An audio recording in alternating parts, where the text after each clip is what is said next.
The three layers of water utilities. We have the physical layer, the machines, in this case the pipes and pumps. We have the control layer, the software layer really, that makes sure that those pumps work together effectively. And then there's the people layer, the maintenance teams and operators that handle all of those tasks that require human intelligence, human skills, and for lack of a better word, that cannot be automated.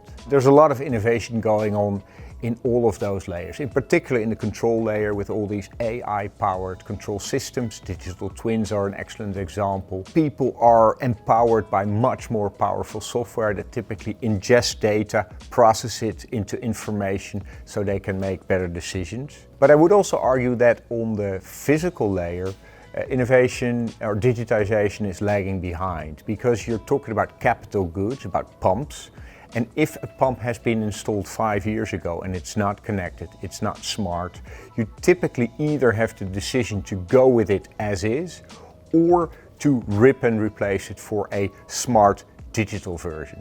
Now, what I'm thinking and what I'm seeing really is that as digitization increases, so is the need for digital pumps. And that's exactly where we come in.